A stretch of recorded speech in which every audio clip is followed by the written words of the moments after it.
Video की इस series में आज हम ITR 3 फाइल करेंगे। स्क्रीन पे जो आपको डेटा दिख रहा है वो सुरेश कुमार जी का डेटा है और ये एक LIC एजेंट है। ITR 3 फाइल करने के लिए हमें प्रॉफिट एंड लॉस बनाना होता है और बैलेंस शीट बनानी होती है। प्रॉफिट एंड लॉस ये बिल्कुल सिंपल है कि इस प्रॉफिट एंड लॉस में लिखा हुआ है कि इनको LIC की कमीशन आती है, जिसमें फाइनेंशियल ईयर 25-26 में इनको 3,14,929 रुपये की कमीशन मिली है। और इस कमीशन को अर्न करने के लिए उनको कुछ एक्सपेंडिचर करने होते हैं, जिसमें मैंने ट्रैवलिंग में 36,000 रुपये लिए हैं, टेलीफोन में 4,788 रुपये लिए हैं, प्रिंटिंग एंड स्टेशनरी में 1,500 रुपये लिए हैं, ऑफिस एक्सपेंसेस में 1,000 रुपये लिए हैं और मिसलेनियस में मैंने 5,000 रुपये रखा है। यानी इनकी जो नेट प्रॉफिट है वो 2,66,641 रुपये है। इसके लिए हमने बैलेंस शीट भी प्रिपेयर की है। बैलेंस शीट में कैपिटल अकाउंट में 23,525 रुपये दिखाए हैं। बैंक में इनके बैलेंस जो है वो 15,025 रुपये। ये आपको बैंक स्टेटमेंट से 31/3/2026 में ये फिगर आपको ले लेनी है। और ये कैश का इनके पास जो है 8,500 इनके हाथ में, यानी कैश इन हैंड इनके पास था। ठीक है। अब ये कमीशन की जो इनकम है वो कहाँ से मुझे दिखी, इसके लिए आप इनकम टैक्स पोर्टल से फॉर्म 26 डाउनलोड करेंगे और वहाँ से ये फिगर ले लेंगे। मेरे केस में ये फॉर्म 26 खुला हुआ है। इसमें आप देख सकते हैं कि life insurance corporation of India से 3,14,928 रुपये 13 पैसे का कमीशन आया है, जिसपे 6,314 रुपये का टैक्स डिडक्ट हुआ है, यानी TDS कटा हुआ है। अब इस TDS को हम लोग रिफंड क्लेम करेंगे। रिफंड क्लेम करने के लिए हम लोग इनकम टैक्स पोर्टल पे जाएंगे और स्टार्ट न्यू फाइलिंग पे क्लिक करेंगे। उसके बाद इंडिविजुअल सेलेक्ट करेंगे, यहाँ पे ITR 3 सेलेक्ट करेंगे, proceed with ITR 3। Okay, let get started. Let get started के बाद आप taxable income is more than exemption limit ये आप सेलेक्ट करेंगे, कंटिन्यू करेंगे। और यहाँ आपको शेड्यूल्स दिए हुए हैं, जो आपको अप्लीकेबल हो वो आप शेड्यूल चेक कर लेंगे। जैसे इनकम के केस में अगर हमारी सैलरी की इनकम नहीं आती है तो इसको मैं छोड़ दूंगा। यहाँ शेड्यूल अदर सोर्सेस मैंने लिया हुआ है। ठीक है, ये शेड्यूल SI और IF का कोई मतलब नहीं है, इसको मैं छोड़ दूंगा, कंटिन्यू करूंगा। अब यहाँ दिखा रहा है you have selected 22 schedules. Skip questions करेंगे, ओके करेंगे। ओके करने के बाद से आपको जितने ये मैंडेटरी वाले हेड्स दिख रहे हैं इस सबको आपको कंप्लीट करना पड़ेगा। पहले पर्सनल इन्फॉर्मेशन चेक करेंगे, इसमें आप ओके करेंगे, सेव करेंगे। सेव करने के बाद से कॉन्टेक्ट को एडिट करेंगे और यहाँ एक एरर बार बार आता है, is the secondary address same as primary address, तो इसको यस कर देंगे। यस करने के बाद से सेव कर लेंगे। सेव करने के बाद से फाइलिंग स्टेटस में आएंगे। इसमें आपको आपकी रिटर्न जो है वो 31 अगस्त यानी ड्यू डेट के पहले हो रही है, इसलिए यहाँ 31 अगस्त सेलेक्ट करेंगे। Do you have income from business और profession from the current assessment year, आप यस करेंगे। यहाँ आप अगर ओल्ड रेजिम में फाइल कर रहे होते तो आप यस करेंगे, नहीं तो नो करेंगे। यहाँ भी आप नो करेंगे। यहाँ पे रेजिडेंशियल स्टेटस जो है वो रेजिडेंट सेलेक्ट करेंगे और पहला वाला ऑप्शन 182 डेज वाला सेलेक्ट करेंगे। इसके बाद आप नो करेंगे। अगर आप किसी कंपनी में डायरेक्टर हैं प्रीवियस ईयर में तो आप यहाँ यस सेलेक्ट कर सकते हैं, अगर नहीं है तो नहीं। अगर आप किसी पार्टनरशिप फर्म में पार्टनर हैं तो यहाँ आप सेलेक्ट कर सकते हैं। मेरे केस में सबका नो है, इसलिए मैं नो कर रहा हूँ। ये सारे नो करने के बाद से आपको ऑडिट इन्फॉर्मेशन सेलेक्ट करनी है। Are you liable to maintain accounts as per section 44AA, आप यहाँ पे यस कर दें, क्योंकि ITR फॉर्म फिल करने के लिए आपको बुक्स ऑफ अकाउंट्स मेंटेन करने की आवश्यकता होती है। बहुत ही सिंपल सा बुक्स ऑफ अकाउंट्स होता है, आप आराम से मेंटेन कर सकते हैं। यहाँ आप नो करेंगे। अब ये पूछ रहा है please select the range of total sales turnover gross receipt of business. It means अगर आपकी इनकम 1 करोड़ के, जैसे हमारे केस में 1 करोड़ के नीचे है तो मैं इसको सिलेक्ट करूंगा। Are you liable to audit under section 44AB, no, ये सारा नो है। ठीक है, अब आप नेचर ऑफ बिजनेस सेलेक्ट करेंगे कि यहाँ आप कोड सेलेक्ट करेंगे। यहाँ कोड आप अपने हिसाब से LIC का कोड जो है, इंश्योरेंस का कोड आप सेलेक्ट करेंगे यहाँ से।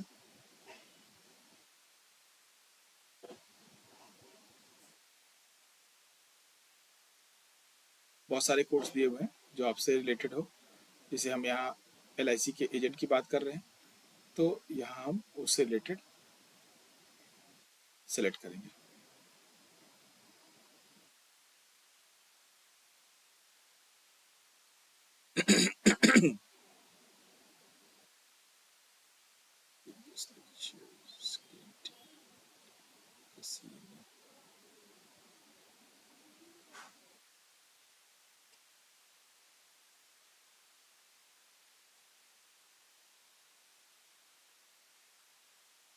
लाइफ इंश्योरेंस,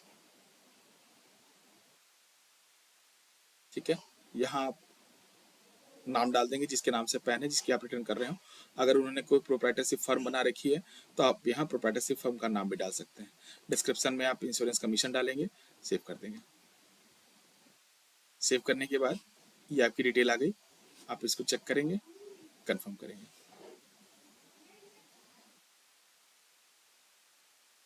अगले बैलेंस शीट वाले कॉलम में चलेंगे। सोर्सेस ऑफ फंड का मतलब है कि आपने आपके फंड के सोर्स क्या क्या हैं। जैसे हमारे पास कैपिटल है, ठीक है, तो प्रोप्राइटर फंड्स में आपको कैपिटल की एंट्री कर देनी है। प्रोप्राइटर्स कैपिटल आप कैलकुलेशन वाली सीट में चले जाएंगे। आप यहाँ देखेंगे बैलेंस शीट में हमने कैपिटल अकाउंट में कितना दिखाया है, 23,525 रुपये। आप इसकी एंट्री कर देंगे, 23,525 रुपये। आप नीचे आएंगे, बाकी कुछ भी नहीं है। लोन्स ऑफ फंड्स में जाएंगे। आपने अगर कहीं से लोन ले रखा है बैंक से या फिर अनसिक्योर्ड लोन लेकर है तो उसको मैं आप यहाँ से दिखा सकते हैं उसको। अगर नहीं है तो आप सेव कर दीजिए। सेव करने के बाद से एप्लीकेशन ऑफ फंड में, यानी जो सोर्स ऑफ फंड है उससे जो आपने पैसे लगाए हैं वो कहाँ कहाँ खर्च हुए हैं उसको आपको दिखाना है। इस हमारे केस में कोई फिक्स एसेट नहीं है, मैं छोड़ दूंगा। इन्वेस्टमेंट नहीं है, मैं छोड़ दूंगा। Current asset, loan and advances, यहाँ आपको सिर्फ आपके पास कैश कितना है, तो हमारे केस में कैश जो है वो 8,500 है। हम यहाँ पे 8,500 दिखा लेंगे। बैंक में हमारे पास 15,025 रुपये है, तो मैं यहाँ पे 15,025 रुपये दिखा दूंगा। ये आपके पास, ये आपकी कैपिटल से आपके एसेट साइड मैच हो गई। अब आप यहाँ पर सेव कर देंगे। सेव करने के बाद से कंफर्म करेंगे। कंफर्म करने के बाद से आपको मैन्युफैक्चरिंग अकाउंट आपके लिए मैंडेटरी नहीं है, तो आपको सिर्फ खोलना है और इसको कंफर्म कर देना है। उसके बाद आप ट्रेडिंग अकाउंट में आ जाइए, ये भी मैंडेटरी आपके लिए नहीं है, आप इसको कंफर्म करें। उसके बाद आपको पीएल में जाना है, ये आपके लिए है credit to profit and loss. यहाँ आपको एडिट करना है और यहाँ पे कमीशन वाले कॉलम में आपको आपकी कमीशन कितनी आई है, जो आपने 26 ईयर से निकाला था वो 3,14,929 रुपये आपको यहाँ लिख देना, 3,14,929 रुपये, ठीक है। और कोई इनकम अगर आपको आती हो तो यहाँ से आप देख सकते हैं, डिविडेंड की इनकम, इंटरेस्ट की इनकम, जो भी आप में एप्लीकेबल होगा आप वहाँ पे फिल कर लेंगे।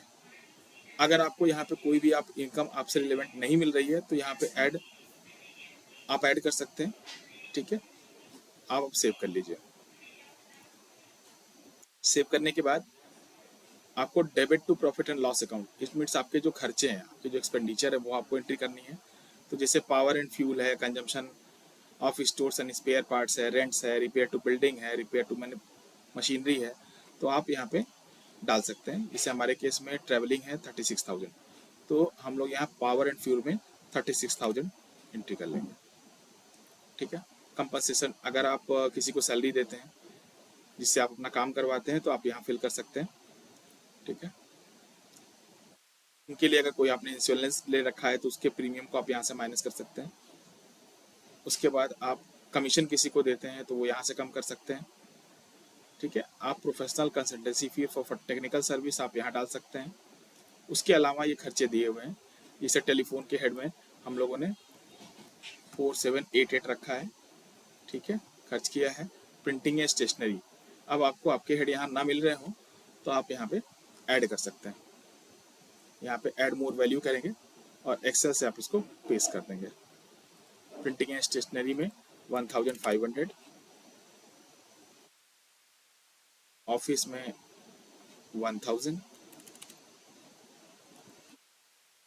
मिसलेनियस में 5,000।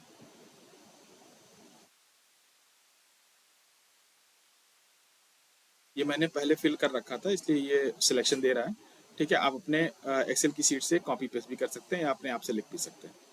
अब यहाँ पे profit before interest depreciation and taxes आ रहा है 266641। ये देखिए, ये नेट प्रॉफिट आपका यहाँ से आना शुरू हो गया। अब यहाँ पे सेव कर देंगे। सेव करने के बाद से आप इसको कंफर्म करेंगे। कंफर्म करने के बाद से ये फील्ड सारे मैंडेटरी नहीं है, आप इसको खोलिए और आप कंफर्म करिए। कंफर्म करने के बाद से आपको चेक करना है, ये कोई भी मैंडेटरी नहीं है। आप सीधा आ जाइए कंप्यूटेशन ऑफ टोटल इनकम। ये आपने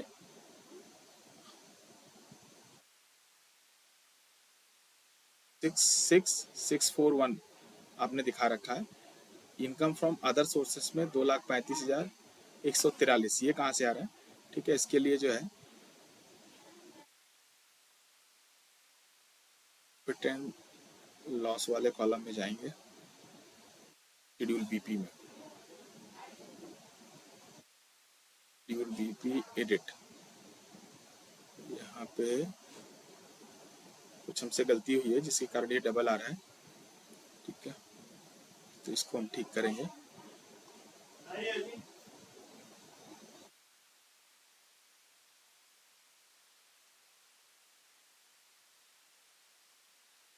तो समरी में आएंगे, ये आपकी जो नेट टोटल इनकम आनी चाहिए 2,66,000 समथिंग आनी चाहिए, जो ज़्यादा आ रही है तो आप इसको चेक करेंगे। इसमें कोई प्रॉब्लम नहीं है। बैलेंस शीट ट्रेडिंग, ये तो आप एप्लीकेबल नहीं था। शेड्यूल अदर सोर्सेस, यहीं गड़बड़ी हुई है। ये अदर इनकम, इंश्योरेंस कमीशन, इसका कोई मतलब नहीं है, आपने ऊपर कमीशन दिखा रखा था इसलिए डबल हो रहा था। सेव करेंगे, कंफर्म करेंगे। कंफर्म करने के बाद से ये जो मैंडेटरी वाले हैं सारे, अब आपको यहाँ पे चेक करना है कंप्यूटेशन ऑफ टोटल इनकम। अब देखिए जो इनकम फ्रॉम अदर सोर्सेस आ रहा था ये 0 हो गया है। अब आप कंफर्म करेंगे। कंफर्म करने के बाद से टैक्स पेड वाले कॉलम में जाएंगे, कंफर्म करेंगे। उसके बाद computation of tax liability on total income, ये आपको क्लिक करना है। क्योंकि हमारे क्लाइंट का जो है कोई टैक्स नहीं बन रहा है, इन्होंने जो 6,314 रुपये का TDS काटा हुआ था, जो मैंने आपको 26 ईयर्स में दिखाया था, ये इनका रिफंड बन रहा है। बस आप यहाँ पे ये देखिए आपका रिफंड बन रहा है। ठीक है, तो आप कंफर्म करेंगे। कंफर्म करने के बाद से आप प्रोसीड टू वेरिफिकेशन करेंगे। यहाँ पे क्लिक करके और प्रोसीड टू वैलिडेशन करेंगे और आधार OTP से इसको वैलिडेट करके इनकी रिटर्न फाइल कर देंगे। अभी तक की वीडियो में जो भी मैंने बताया, अगर उसमें कोई चीज़ आपको ना समझ में आ रही हो तो आप चैट के माध्यम से मुझसे पूछ सकते हैं। मैं कोशिश करूँगा कि आपके सारे कमेंट्स का जवाब मैं दे पाऊँ।